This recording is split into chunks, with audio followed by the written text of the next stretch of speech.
If your relationship leaves you feeling constantly anxious, emotionally drained, or even questioning your own reality, then you need to pay attention. You've been accidentally recreating the only relationship pattern that you've ever understood, and it's impacting your neurobiology in ways that you don't realize yet. This relationship you're in just isn't a bad match. It's about how attachment dynamics directly shape your brain, your nervous system, and your long-term mental health. Now, psychologically, your brain is wired to seek safety in relationships. But if you're in a relationship with someone whose attachment style clashes with yours, whether anxious, avoidant, or even disorganized, your nervous system is in a constant state of dysregulation. This can trigger real mental health consequences for you, including panic attacks, heightened anxiety, emotional exhaustion, even symptoms of depression. Why does this happen? Because relationships don't just affect our emotions. They rewire the way that we think, feel, and respond to stress. A partner who is emotionally inconstant can make you feel on edge, constantly questioning where you stand. And a partner who withdraws when things get difficult can make you feel unseen and abandoned. And if you're caught in this cycle, your brain learns to expect instability, keeping you stuck in fight or flight mode, even when nothing is wrong. This video is going to break all of that down. I'm going to show you exactly how your partner's attachment style is shaping your mental state, how your brain and your nervous system are directly affected by your interactions with them, how to recognize the signs of emotional dysregulation in your own behavior, and most importantly, what you can do to stop this cycle before it leads to burnout, codependency, or complete emotional detachment. Now, here's why your partner's attachment style dictates your mental state. Your brain and nervous system are not operating in isolation. Every interaction with your partner is processed through a biological and psychological filter, your attachment system. And whether you realize it or not, this system is shaping your mental health every single day. This happens because the human brain is designed and wired to seek emotional safety inside of relationships. When your partner's behaviors signal security, your nervous system regulates, stress hormones decrease, and your mental state remains balanced. But when a relationship feels unpredictable, distant, or emotionally unstable, your brain perceives this as a threat, and the entire system shifts into survival mode. And let me be very clear, this is not just an emotional reaction, it's a neurological event. When you sense disconnection, your amygdala, the brain's alarm system, fires up, triggering the sympathetic nervous system, your fight or flight response system. This releases cortisol and adrenaline in your system, priming you for perceived danger. In other words, your body reacts to emotional uncertainty the same way that it would react to a physical threat. This is why some people experience panic attacks, obsessive thoughts, or even depressive episodes in the context of their relationships. Their brain is being forced into hypervigilance, constantly scanning for signs that they're safe, or signs that they're about to be abandoned, rejected, or emotionally overwhelmed. What's worse, this isn't just happening in the moment. If you've been in an emotionally unstable relationship for long enough, your nervous system adapts to the instability. Your stress response becomes the default, meaning even when your partner's being normal, you may still feel on edge, suspicious, or emotionally exhausted. And this isn't just about toxic relationships. Even in stable relationships, unresolved attachment wounds will hijack your emotional well-being. You may find yourself replaying old fears, projecting past betrayals, or reacting to your partner as if they were someone from your past. And here is how attachment styles rewire your emotional responses. The real reason attachment styles influence mental health so profoundly is that they create a predictable behavior loop, many behavior loops, patterns that shape your perception, emotions, and reactions over time. Here's how it works. Your early experiences in life set the blueprint. From childhood, your brain develops an internal template for how relationships should feel. If you grew up with consistent emotional care, your nervous system expects stability. If you grew up with emotional neglect, unpredictability, or inconsistency, your brain associates love with uncertainty. Now, in a secure brain, You're supposed to have high levels of oxytocin with the people around you. Oxytocin is a bonding hormone that makes you feel cared for, loved, and safe, and it stimulates the production of GABA, gamma aminobutyric acid, which suppresses cortisol. So the power of oxytocin and GABA together says, I don't have to be afraid all the time. I am loved. I am cared for. Social mammals use this as a guide marker for their level of safety. That happens to then take magnesium and synthesize melatonin so you sleep deeper at night. It increases your basic reproductive hormones so that your fertility goes up, but you also feel better. It allows you to sleep better at night, as I said, to elicit more human growth hormone for wound healing, muscle growth, and muscle maintenance. You can get your gains and keep your gains at the gym much easier. It also helps with your immune system. It helps with your long-term system functioning. You are more resilient against things like cancer, and your stress levels plummet. So then, when a situation is a little bit difficult, you are well and truly padded against most of your fear and anxiety response. You might have a slight little tiny bump that says, something feels a little off, but you're not used to having massive disruptions that yank you out of joy and into existential dread. That's a secure brain, and that's how it looks and feels. You also solve problems consistently with other people, so you have a heavy flow of vasopressin bonding hormones surging through your system. You're used to solving problems with people. You're not used to those problems being too frequent, and if they are, they're not that bad because you just work together and then feel even better. All of this, by the way, releases heavy serotonin into your system, so you feel content and relaxed and regulated all the time. Now, with an insecurely attached brain, a lot of these pieces are missing. Your oxytocin flow, if you're avoidant, is very low, or if you're anxious or disorganized, is up and down depending on who you're with. You may even have what's called an oxytocin phobic response, where feeling connected with oxytocin increases your fear and terror. And now you're afraid of feeling that close. As you have that, your GABA, for avoidant people, is crushingly low, and for anxious and disorganized is, again, directly associated with the person you're currently with and how they're making you feel right now at this moment. If you've ever heard an anxious person say, I need you to help me feel safe, this is what they mean. If you've ever heard an avoidant person say, I can't do that, no one can make anyone else ever feel safe, that's why they say that. The brain systems, chemistry, everything is vastly different between the secure and the insecure attachment styles. This is why when I say your attachment style becomes your default operating system, this is what it means. Everything inside your neurobiology and your hormones shifts to accommodate this new vision of reality from your childhood.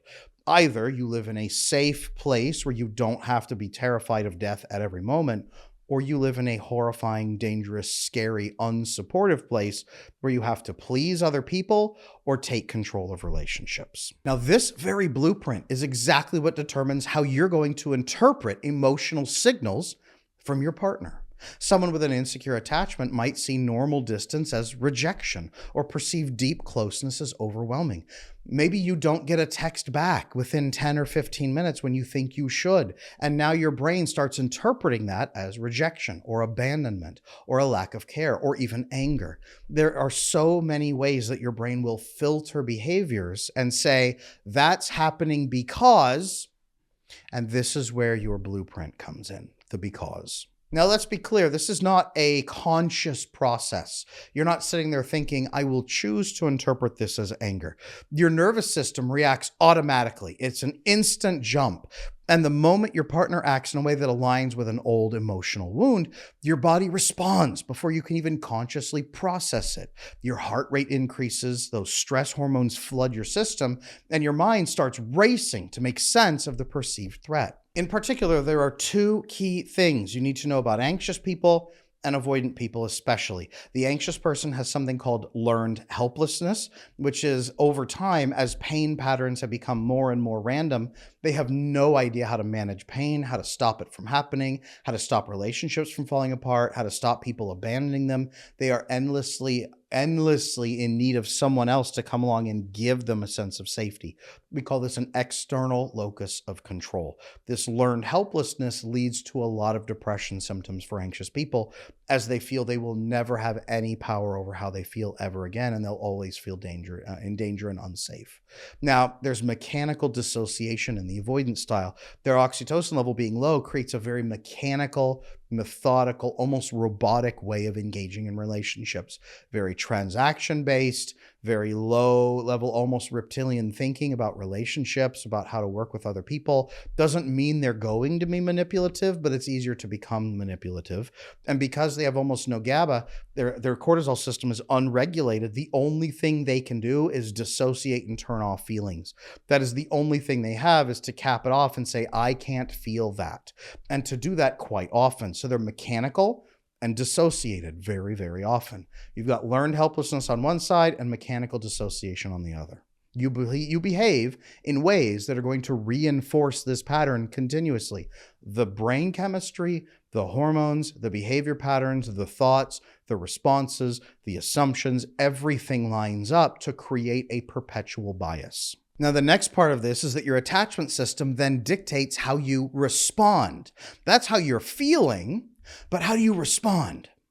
Maybe you pursue that person endlessly and say, please don't leave me, please don't leave me, please don't leave me, please don't leave me. Maybe you send a flurry of texts apologizing for having bothered them, even if you don't know that you did. Maybe you start accusing them of cheating on you because they haven't texted you back in 15 minutes. Maybe you shut down your emotions because you're just so overwhelmed you can't handle it. Maybe you overanalyze for 3 hours sitting there thinking about that one word and what it could have meant.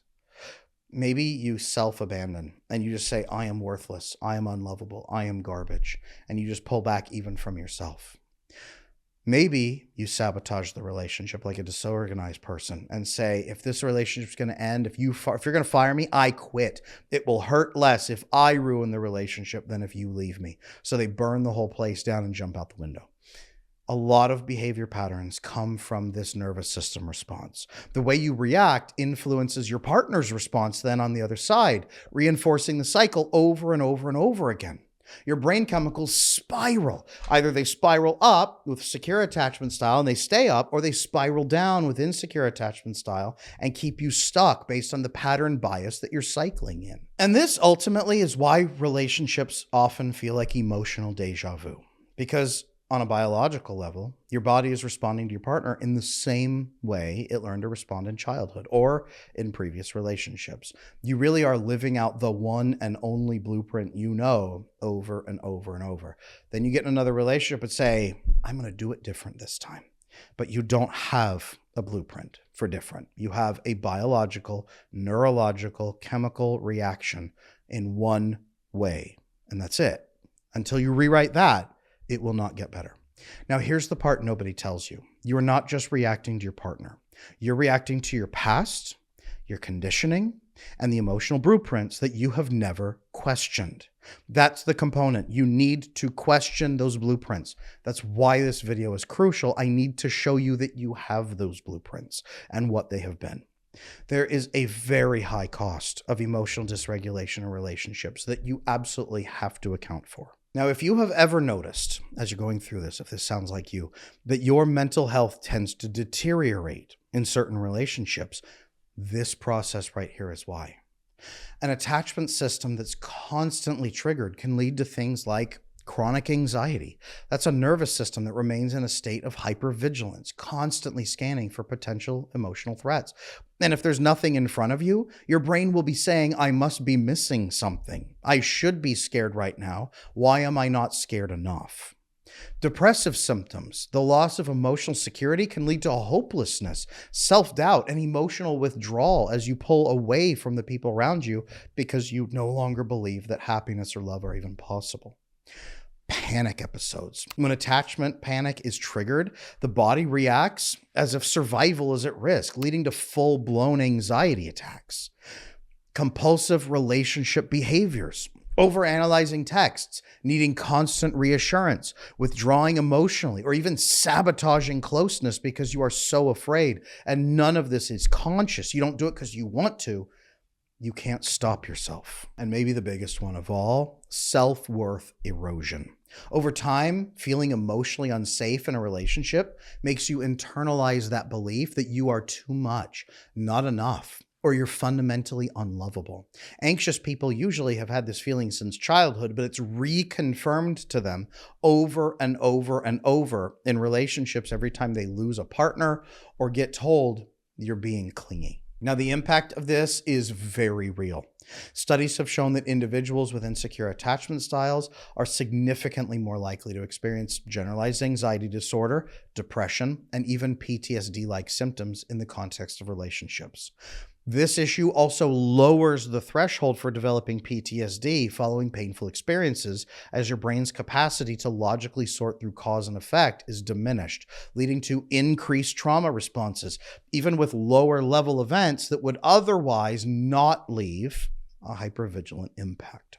So here's the hard truth. This cycle is not going to change until you do. All right, so you're ready to get going on this. Are you ready to stop letting this pattern govern your life and your relationships? Okay, here is how you change your attachment patterns to build better mental health and relationships in a couple of steps.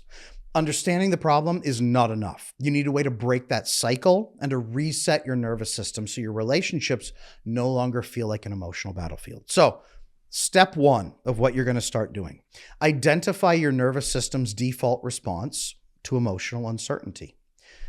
Stop for a moment and really think about it. What happens in your body when you feel emotionally unsafe? Do you shut down? Do you start overanalyzing in your mind? Do you get angry? Do you withdraw? Does your heart start hammering? Does your vagus nerve tighten in your chest and you don't breathe very well? Does your throat close? Do you physically pull away? Do you puff up and get puff big and big so you look like no one can hurt you? Your nervous system will always default to fight, flight, freeze, or fawn based on your level of trauma and hurt when it perceives a relational threat. Knowing your pattern is the first step to interrupting it. Most avoidant people, flight. If they can't do flight and they get backed into a corner, they might fight. Okay? Most anxious people, fawn. If fawning doesn't work, they might flip to fight or they might flip to freeze. Disorganized people, they can pick and choose basically wherever their nervous system's at. Loud disorganized has a lot more of the fight or flight. Quiet disorganized has a lot more of the fawn and freeze. It's the level of damage you took dropping down through those layers of behaviors. Fight and flight has a I have the power and control to change my circumstances feel. Fawn and freeze says you have the power and I need to adapt to your power level. Make sense? That's your nervous system responding, your sympathetic nervous system in particular. When it perceives that relational threat, that's what's going to happen. Knowing your pattern, again, is the first step to interrupting it. Now, many people don't know this pattern because it's been lifelong and constant, especially those quiet, disorganized people out there. I have a whole process I do of tightening and relaxing muscle groups that shows you which muscles cannot relax because they're always tight. I tried to tighten my back at them and it wouldn't tighten because it's always tight. And then I went and got it checked out and the chiropractor cried, right? Like things like that. Learning your anxiety symptoms. A lot of people will say, I don't have anxiety. And then you test their cortisol levels and it's overwhelmingly high. They don't understand that ruminating is a serious challenge. Right now, one thing you can do, if you don't know, is go on ChatGPT or an AI that you choose and say, give me 20 symptoms of anxiety that I may not realize I have, or stress, or depression. Help me understand what my nervous system response is. You can use some of these intelligent tools to start guiding or work with a professional. I work with a lot of my coaching clients to determine where in their body their response is, what it is, and why it's happening to then move through it. Now, the second step that you must take is to separate the past from the present. After you've identified your own emotional response, ask yourself, is this reaction I'm having about my current partner, or is it a response to an old emotional injury, maybe from childhood? How long has this been with me? Most attachment wounds are triggers from past experiences being replayed in real time. Recognizing this gives you the power to pause before reacting. This is a process, by the way, called differentiation, separating two things into appropriate different mental categories so your responses are appropriate to each setting. Okay, that was mom's behavior and I'm responding to her, or dad. This is my partner How are they different? This is how they're different. I didn't feel safe there. Do I feel less unsafe or less safe here? Start those processes and differentiate, separate the past from the present. Really build different mental categories into your brain so that you can be very aware of the difference. This can help your system. Sometimes the mind can affect that nervous system just as much as the nervous system affects the mind. Start differentiating. After that, the third step you must take is to rewire your stress response through predictability. The nervous system craves stability, so it can build an adaptive model to the world you're living in. One of the most effective ways to reduce attachment anxiety is to create emotional routines in your relationship. Set check-in times where you're going to connect with each other and know it and expect it. Consistent communication habits can also help, and clear expectations about exactly what's needed in the relationship so that everything will stay calm.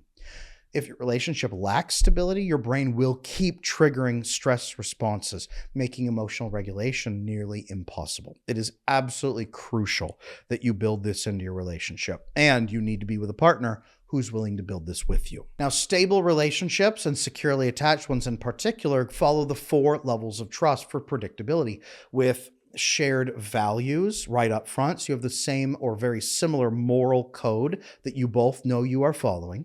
You have very clear goals that you both can track each other and see that you're both abiding by those things. And neither one of you is falling apart from goals or values to go chase feelings instead. Now you can predict that person's values and their goals, so you can predict their responses, and consistent conflict resolution that minimizes friction together. As you know what that person's morals are and that they're going to stick to them even through stress or temptation. You know their long-term goals and they'll stick to them. And you know that they consistently resolve conflict in a way that is calm, fair, and peaceful, and you can just have a conversation. Boom. Stability and predictability kicks in. Remember that your nervous system even likes the unpredictability of dangerous environments because at least it's predictable and it can adapt into it. And that's what your nervous system has done, is adapt to the predictable unpredictability of childhood. You need it to readapt to the predictable predictability of a current relationship that's actually healthy. And again, I want to be very clear here. Your partner is crucial in this process because they will impact your nervous system and your mental health through this predictability and stability. You must be building this together. Now, step 4, yes, is learning to regulate yourself without depending on your partner, because it's not just them that's setting you off, so you can't 100% only fix it with them. Attachment issues become destructive when your entire sense of safety is dependent on another person. Okay. From the work of Dr. Sue Carter, the leading expert in the world on oxytocin and vasopressin bonding, we learned that when a mammal experiences oxytocin bonding with one other creature only, its fear response skyrockets. But when it experiences an oxytocin bond with multiple other mammals, it calms down and feels safe and soothed because it no longer is in absolute danger of losing the one and only safe bond that it has. There's a link here between the logical left side brain, the emotional right side brain, and the powerful hind brain in the back. The 3 operate almost like rock, paper, scissors in overtaking each other and how they overblow each other, quite honestly. And the hind brain and its physical awareness can decrease your emotional regulation with some proven methods. How? When your logical brain is high, you are yourself. But when you get emotionally upset in a way that's deep and fearful, your logical brain diminishes in functioning to fuel an emotional spiral, and you begin ruminating and get stuck and can't reason through what to do. You're just scared and terrified. Now, the only thing that really fixes this is the hind brain feeling intense, prolonged physical discomfort. I don't mean pain. I don't mean suffering. I don't mean any harmful behaviors you might do, although some people try those. I do not recommend them. Instead, more physical activity that increases intense, prolonged physical discomfort, like very intense yoga. There's some very specific muscle stretches, martial arts, lifting, running, so many physical body things you can do, and somatic techniques that a therapist can teach you that can help rewire this and tag into the hindbrain and says, something very intense is going on with my body and it might be dangerous. I need to turn down my emotional volume that's distracting me and re-engage pure logical thought so I can be aware of problems, track concerns, and keep myself safe. This is why cold showers, ice immersion, and things like that also help, because same process. Now, there are also practices like deep breathing, which can stimulate your vagus nerve in your chest and stop some of this behavior and help bring you out of your sympathetic nervous system into your parasympathetic nervous system. Mindfulness techniques, sometimes self-validation techniques that can help reset your nervous system so that your emotional state is not dictated by your partner's mood at the moment. For example, I have a very specific progressive muscle relaxation audio file that I give to my clients when they work with me on the first session that teaches them how to use their body to overcome that trauma and anxiety behavior that they have going on in their system. Now, a lot of them come in with overwhelming insomnia issues. I see massive improvements when they start using this in as little as 3 days, with the ongoing latent stress reduction at about 1 week and noticeable decision-making improvement at 10 days, even in cases with severe trauma histories. So I know the power of the hind brain, and I know that you can learn it too. You've got to self-regulate away from your partner so that you are not dependent on your partner for regulation. Now, after all of this, the fifth step you must take is to change your relational behaviors to interrupt this cycle completely. Every attachment pattern is a loop. Break one link in that chain and the entire pattern starts to shift. So if you typically pursue when you feel anxious, regulating yourself enough to be calm and then practicing that pausing before reacting can break your cycle. If you typically withdraw when you're overwhelmed, practice communicating your need for space instead of disappearing.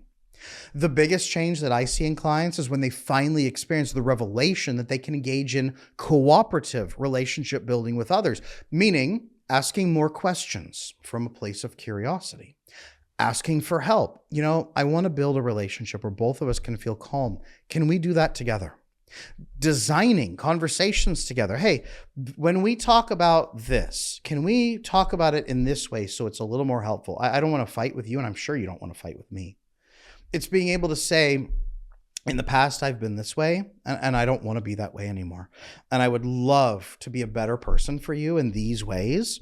But to do that, I also need a little bit of, not encouragement necessarily, but feedback from you. So can you be number one, aware that I'm making some changes? Don't step on me when I'm trying.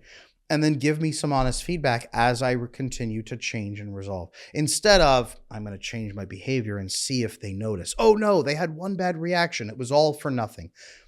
This is such a massive revelation for most people who come to work with me, because resolving these issues with help instead of pushing buttons to achieve outcomes means they can build collaborative relationships that are very low stress. All you need to do is go to the person and say, hey, I would love to build this with you. Can we do it together? You don't have to think and figure out what to do and how to manage their behavior and drive them in a certain direction. And you're not obsessed with outcomes, and you don't look manipulative or closed off anymore. They actually adore you and they bond to you because of this. This ultimately is the biggest change. As you build collaborative, cooperative relationships, you attain what securely attached people grew up with. They already do this. Now you can do it too. This is the difference between secure attachment you grew up with and remade secure attachment, partly because you'll have a much better appreciation for what you've built now so that you know exactly what you've got. So here's the bottom line I want you to remember from this video, okay? Attachment is not just a theory. It's a system that shapes your mental health, your relationship dynamics, your neurobiology, your chemistry, your hormones, and the way that you experience love itself. Your brain is either working for you or against you in your relationships. And your partner's attachment style is also impacting you. But that impact is only as big as you allow. If you don't take control of your attachment patterns, your nervous system will keep running the same emotional scripts, keeping you stuck in cycles of anxiety, avoidance, or emotional exhaustion. Now, the best news is that attachment styles are not set in stone. Your brain and your nervous system are capable of rewiring for security. But it starts with awareness and intentional action. And that's exactly what I'm going to do in a live Q&A masterclass that I'm hosting on this topic. I invite you to join me and go a lot deeper. So if you're serious about breaking this cycle, I'm hosting that free live masterclass on YouTube Live, where I'm going to go deeper into exactly how to rewire your attachment system and create emotional security, whether you're anxious, avoidant, or somewhere in between. If you have questions, and I hope that you do, I'm sure that you do, drop your questions into the comments below. Here's why. My team and I are going to pick the top 10 most impactful questions that you guys ask in this video and discuss those questions live. The rest of you, everybody, please go down there and upvote the questions below that you want answered. If one of them just really hits, tag it with that thumbs up. The more that happens, that raises those to the top. Tag as many as you like that are top voted questions, but hit them in there so that we make sure we answer the best ones that are really on your guys' mind. Or leave your questions down below and other people will upvote those too. Questions are only going to be taken from the comments so that we can address the most important struggles directly. So if you want answers, drop those questions below right now. And as one last thought, I want you to know, you cannot keep waiting for your partner to fix this. Attachment patterns don't magically resolve on their own. And if you don't address this now from your end, your mental health, your relationship, and your happiness will always be at the mercy of someone else's emotional availability. This is your chance to change that, to finally understand why you feel the way that you do and how to take back control. So please drop your questions below and I'll see you in the live session. I'm Adam Lane Smith, the attachment specialist. Please also like, comment, subscribe, turn on notifications, and join me in that live masterclass. It's scheduled. Go check out the live section. You'll see the schedule in there. I'll talk soon.